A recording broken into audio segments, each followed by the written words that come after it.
Since I could basically do whatever I want up here and not get fired for it, I am not going to be reading any biographies this morning. I'm sorry.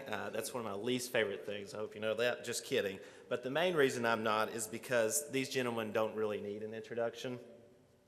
The things they've done for our community cannot be listed on one piece of paper, and they cannot be communicated through words. I've gotten to know Mayor Watson over the years, and I consider him a friend, and I value his leadership. Without further ado, for the second time around, Mayor Tom Watson.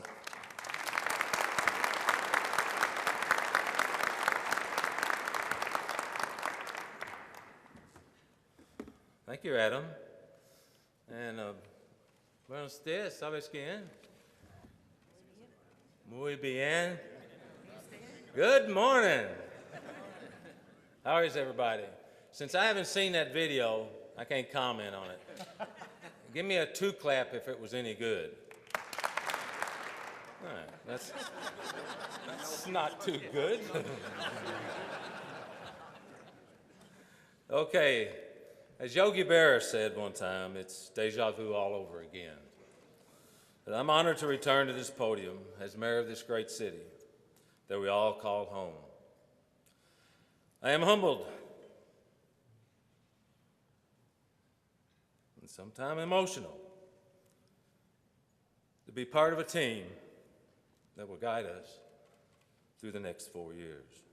This time I would like to recognize my soulmate, a lady that we've been together almost 40 years, and never did I say, honey, I think I want to do this. She'd say, go for it. And 1 year I was actually president of the chamber, president of my National Trade Association, president of the Owensboro Country Club, and coached baseball and football. So you can tell she has shared, but she's the best thing that ever happened to me. Please stay on, Margaret.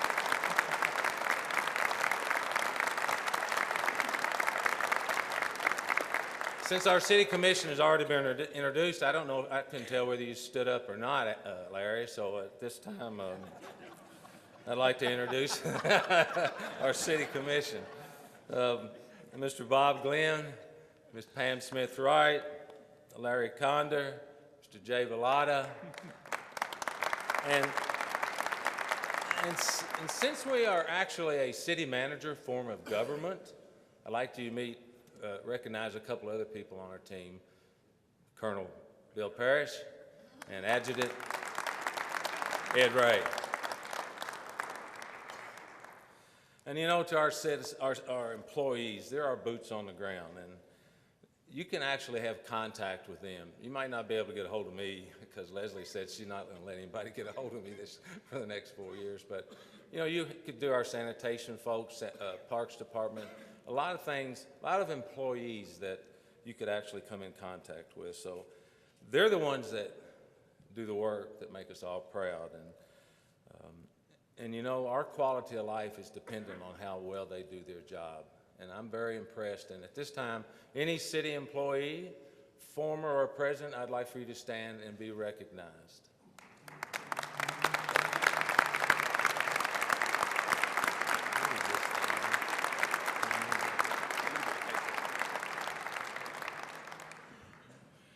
Now, nobody can deny the progress that we've experienced here in Owensboro in just a short 10 years. In 2006, we held numerous public forums dedicated to the planning of our future. Those forums and strategic visioning sessions, attended by hundreds of citizens, led to the focus of downtown and the waterfront, which culminated in the Gateway Plan. This plan was funded by the late John Hager's Public Life Foundation and the taxpayers of the city of Owensboro, and was staffed by EDC. The commission that I served on with then Mayor Pro Tem Al Mattingly approved the Gateway Plan. And the theme of the Gateway Plan was placemaking. Now, the other night, Barbara said, what in the world is placemaking? So I got a definition for you. Placemaking is a process that capitalizes on a local economy's assets, inspiration, and potential, and results in the creation of quality public spaces that contributes to the citizens' quality of life. This placemaking strategy was designed to attract outside dollars to Owensboro and retain Owensboro dollars at home. The focus has been on making downtown and the riverfront an attraction, a place for us to gather. We knew that the trend was for jobs to follow people. We feel like announcements such as Alorica demonstrates that this truly was an economic development plan, not based on tourism or beautification. The foundation of this plan was the $40 million transportation grant that Senator McConnell was able to secure for this community, a true friend of this community, allowing us to build the river wall from the River Park Center to Frederica Street. Upon this footing and the recaptured 2.5 acres of riverfront property came the award-winning Smothers Park that draws families from across the region of Owensboro to Owensboro. Now, there's a saying, you're entitled to your own opinion, you're not entitled to your own facts. And I toyed with this idea of actually explaining how this money came about. There's been a tremendous amount of different versions across this wide spectrum, so I'm going to tell you just exactly what happened. Senator McConnell's aide called City Hall and asked me, what would it take to fix your waterfront? I said, I got no clue. You need to see Tony Cecil and Bob Whitmer. They do operations. She called Bob. Bob gave him a number. Several weeks later, I was in the office, and my assistant, Paula Fisher, came in and said, Mayor, Senator McConnell wants to talk to you. I said, cool. So we started some pleasantries, and he said he was able to secure some funding for waterfront development from across the state, that he had money for Ashland, Louisville, Bowling Green, I don't know what the river is, but Owensboro, Henderson, and Paducah. He said, but since you have a plan, Mayor, you're going to get the biggest amount of money. And he said, I have $40 million coming your way. So I couldn't hardly talk for a couple of minutes, and that's unusual for me, according to some people. And then finally, at the end of the conversation, I said, Senator, can I ask you one more thing? He said, sure, Tommy. And I said, did you really say $40 million? He goes, sure did. I said, thank you. I was glad I sat him down. So not long after that, we got the plan rolling. Tony comes in the office, Tony Cecil, and says, Mayor, we don't have enough money to start. I said, what? We got $40 million. And he quickly explained to me that that $40 million was going to come to Owensboro in yearly grants for 5 years. And we needed over 20, is Tony here? Over 20-something million to start. And we had 16 maybe, because we had 2 years of 8 million. So I called Robbie Rudolph in Frankfurt. I said, Robbie, we ain't got enough money. Can I have some money? He said, no, I don't have any money. I said, Robbie, all these other cities got money. Can I have their first year money and they can have mine on the back end? He said, I've never done that before. Let me call transportation. So they call, and this little guy calls me back. I promised. He was 15 years old. He goes, Mayor, nobody's ever asked us for that. And I said, well, can you do it? And he said, Robbie Rudolph said, do it. So we'll do it. And not long after that, I don't know where we are in the slides. Oh, there it is. Man, this is technology. This happened on our waterfront. Governor Ernie Fletcher brought $14 million of accelerated funding from the other communities so that we could start our waterfront. Had that not happened, we would still be struggling to try and figure out how to do our waterfront. So that's the rest of the story and the actual story. And I want to thank Tony Cecil because he was the one that kept poking me to go do it. And obviously there's a lot of elected officials in that picture that are not elected officials anymore. They've all retired or gone except one guy in the middle. So anyway, that's the true story on the waterfront. And everything after that has been great, but that's how it got done. Now, our downtown streets have been redesigned for walkability, a central theme of placemaking. Am I going too fast, Leslie? Okay. A central theme is placemaking, connecting all of downtown and providing additional access to Owensboro's shops, small business, and restaurants at a small cost of parking. We have experienced progress in other areas around the community as well. Over the last decade, through public-private partnerships, we have produced major housing and redevelopment projects, transforming the Germantown and MECHANICSVILLE neighborhoods. And now the triplet twist is underway, and we will continue that trend. Stormwater flooding. Who's ever had a little water in the street and complained about it? Raise your hand. Okay, bunch. Well, you know we got a flat city, right? Hard for stuff to drain when it's flat. You understand that, don't you? Okay. But it was a big obstacle at one time of economic growth and residential quality of life. But it has been curbed tremendously with projects like Gates, Sherm, Harsh, and Persimmon ditches, as well as through the strategy placement of stormwater basins in the city. As a result of these projects, our public-private partnerships and our economic development strategy focusing on talent, innovation, and place, our economy outperformed both the state and national economies during the recent recession. Life has been good in Owensboro over the past decade because of the progress that has been made. Now, my observation after being elected and after a few weeks steeped, swamped, smothered in numbers at City Hall is the cost of these capital projects that has outpaced our revenues. Promises that were inadequately funded in the past are inadequately funded going forward. And as Donald Trump would say, inadequately funded big time.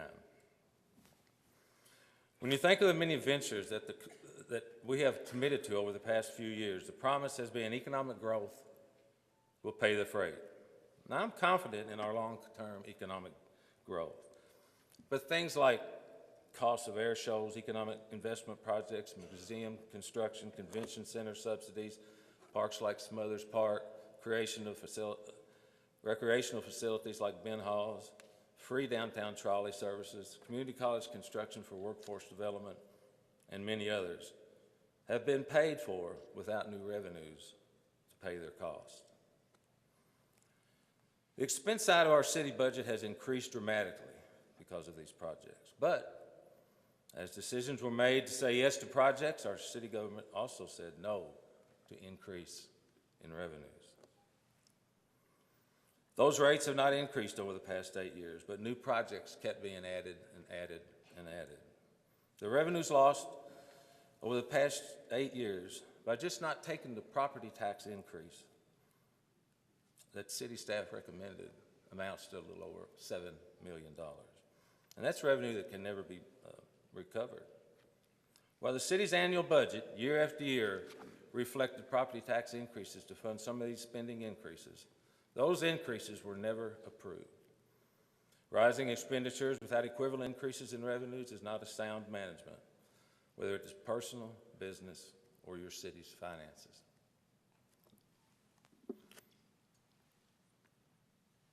It said pause here. To be sure, some revenues have grown. Year after year, we saw significant growth in our occupational license fee, an indicator of the soundness of our local economy, but not enough growth to keep pace with all of the unfunded additional spending. In essence, we used the growth from all the construction of the hospital and downtown and the hotels to basically plug holes in our budget. And when the construction stopped, so does the extra revenue in the occupational license fee. We have been living beyond our paycheck. Because we have spent more than we have taken in, our only alternative has been to draw down on the city's reserve, our surplus, our rainy day fund, our savings account, whatever you want to call it, to the tune of over $7 million. The city's most recent audit shows that we have fallen below the recommended 90-day reserve in our general fund. The city staff has advised me that by the summer of 2018, our reserve account will be exhausted. Because some of these unfunded commitments go years into the future, such as maintaining our beautiful Smothers Park, which costs about $1 million a year, to subsidizing this convention center at $500,000 a year.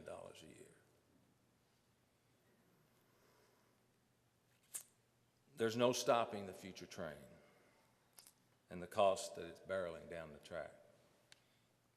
Growth in our community, including our 2 tax increment financing districts, holds great economic and quality of life promise. And I have been assured by city staff that we are on the right course of action for our community as we press forward. However, additional businesses and infrastructure costs means the need for additional fire and police protection, and that means increased costs, also unfunded in the short term. I am also aware that our police and firefighters, those who place their lives on the line of duty every day, are paid so low that in some instances, some police officers have actually left the city and gone to work in factories. Some of them have moved to smaller communities for better pay. Now, this is unacceptable to me, and I know it's unacceptable to our group, and I'm sure it's unacceptable to you as well. Because, you know, when we're running away from danger, the men in blue and women in blue and brown come running right into it. And when you got something on fire, you don't stand around waiting to see what's going to burn. You're getting the heck out of there. And these guys are running into it. It's that simple to me. So at this time, I would like all those who keep us safe to please stand and be recognized.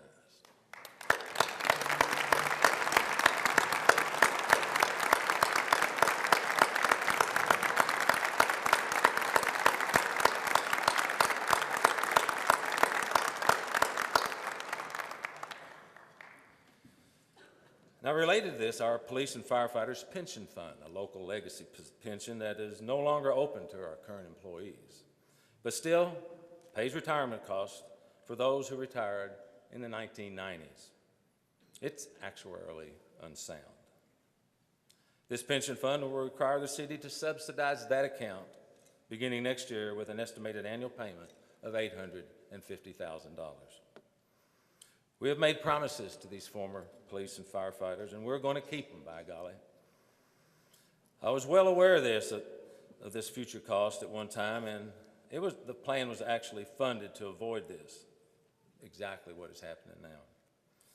There's more to consider when we talk about future budgets. If you've driven on our roads lately or looked at our sidewalks, you'll say that they need some work.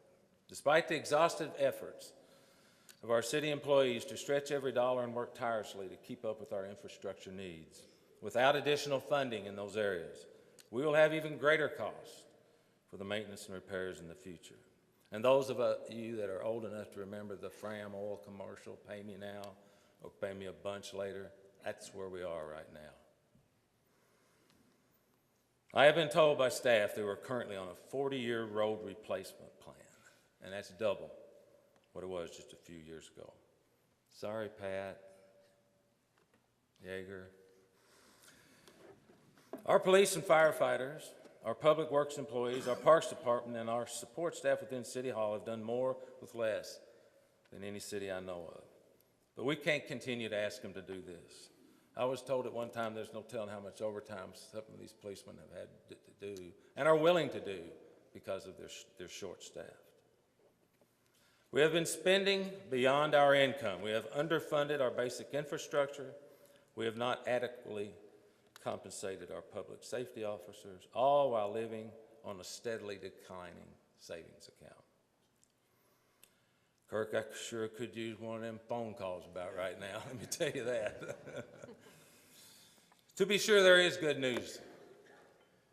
The Alerica project announcement of 800+ jobs, a third downtown hotel and parking garage. We anticipate a $1 billion plus in economic impact from the Gateway Commons TIF. However, in the short term, all those funds and the new taxes are sent back to the TIFs to fund the public infrastructure expansion. And that is a 20-year process. In our conversations with complicated TIFs, and I can tell you our group has had some conversations about these complicated TIFs, and so grateful that Ed has such a tremendous handle on it. We fully expect to accelerate and meet the target numbers well in advance of the 20-year mark. The TIFs will surely spin off incredible growth in our community, but as I said earlier, the revenues associated with the TIFs are not available today for us to spend on current operational shortfalls.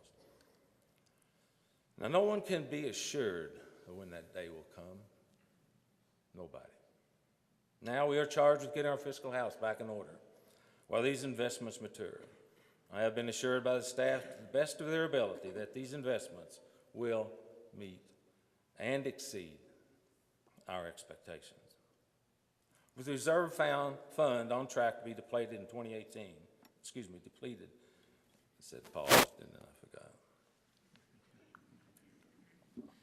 With the reserve fund on track to be depleted by 2018, and with expenses on capital commitments passing our revenues, we're looking at a deficit budget beginning this year. We understand that solutions must be immediate. So the Commission and I, working together with staff, are going to ensure that the 2017-18 budget is sound. So let's shift from the rearview mirror a little bit and look out the windshield. I believe all elected officials should consider four guiding principles.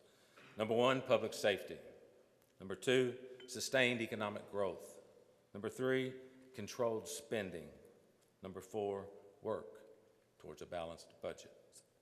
With those guiding principles in mind, our city government will work toward fulfilling these commitments to you, our investors, our shareholders, our taxpayers, our citizens that we serve.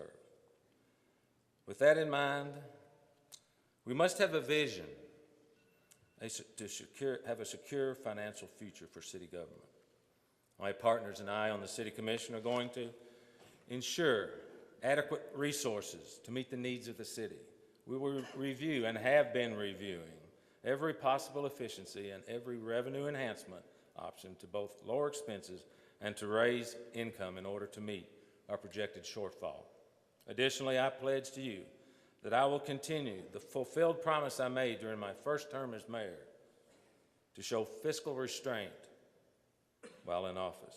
We will not live beyond our means while diligently working to keep the momentum going in this community. Second vision, we'd like for you to share a vision to focus on fundamentals. We must have adequately sized police and fire departments to meet the needs of the expansions we will experience in the projected growth of this city. Additionally, and I think you'll agree with me, we must fairly compensate these public servants who risk their lives every day. Next, we're going to honor our commitments. Businesses and citizens can rest assured that we will continue our progress and momentum with both tax increment financing districts as promised. That the Bluegrass Museum will be built. That the triplet twist under the guidance of Abby Shelton will move forward. And that someday, Gabe's Tower will come down.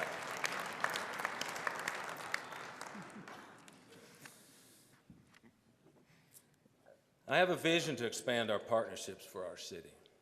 I will use every contact that I have in the federal and state government, from Senator Mitch McConnell to Congressman Brett Guthrie, both true friends of our community, to Governor Bevin, to Senator Bowen. And I might add, when Joe got there, Damon Thayer called me and he said, "Who in the world did you send us?" I go, "A good friend of mine." He said, "You sent us a rock star. He's doing a tremendous job in Frankfurt for us." As is Suzanne Miles. And now we have Representative Matt Caslin and Representative DJ Johnson. That group is no longer in the minority. They are in the majority of the State House. We're going to seek any and all opportunities for continued progress for this community. And most importantly, my friend, is that not a face only a mother could love? My boy, my best friend in county government, Judge Executive Al Mattingly. Actually, yes. He said they had plenty of money. What'd you say? Actually, he walked 4 precincts for me during the election. And on a bicycle, had a little wreck, needed a helmet. But, I mean, we need interlocal agreements. We really do. Additionally, I plan to work with our corporate citizens. We have both risked and gained so much over the last decade of growth to offer these partnerships with our arts and social agencies are doing such a wonderful job. We currently spend about $900,000 on our arts agencies and about $500,000 on our social agencies. There are plenty of opportunities for partnerships because that's basically how most of these museums started. Next and finally, we will focus on economic growth and investment opportunities that I believe will be important bridges to secure our economic future. I am asking the Economic Development Corporation, headed by Madison Silbert and his excellent team, a team I believe is second to none, to spearhead efforts to do things such as work with the hospital board on a dialogue to seek investment on the old hospital site, located at the corner of Triplet and Parish Avenue. I estimate that there are some 11 plus acres of green space, well placed on major roads and in the heart of the city. Just 5 blocks from downtown. I see endless opportunities to turn this land into an economic contributor for Owensboro. We need this area on the tax rolls. I'd like for EDC to continue to work with General Electric on finding a tenant for that once busy and productive facility on Old Hartford Road. Kudos to Madison. He spent years just trying to get General Electric to put this thing on the market. It is on the market, and it has had a few looks. It's a big spot. It's cavernous in size and employed thousands of people in the region before. I see this facility being able to fit almost any business model of any major corporation, once being an economic development hub for this community. It's almost 100 acres of property, and we need more tax dollars from that. I also want to ask ED to continue to work with the airport board to take advantage of the 8,000-foot runway, second in length only to Louisville and Northern Kentucky Cincinnati's airports in the state. Our airport has the runway length available to bring cargo carrying 747s or about any size plane you can imagine.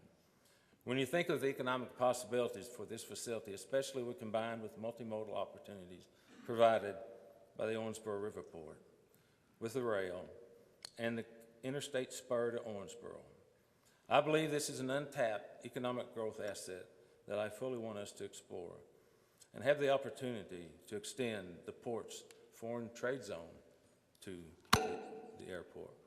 What was that? Now, Bowtie, where are you? You've been working hard on all these things and got a whole lot better ideas than I do. But you know the coach and me, when the going gets tough, let tough get going. So we're going to be relying on you and your team to help us create the economic development we need. Because while we refuel the engine of city government, while we focus on fundamentals, and while we continue economic growth in a fiscally responsible way, we have one more pledge to make to you here today. We pledge to operate an open and transparent city government. Our meetings will be open. We will encourage public debate. We will not rush into decisions, especially when it concerns spending your tax dollars. We know where the strength of government lies, and that is with the people. We want an active and participating democracy to flourish. And for that, we welcome, we ask, we need you to participate.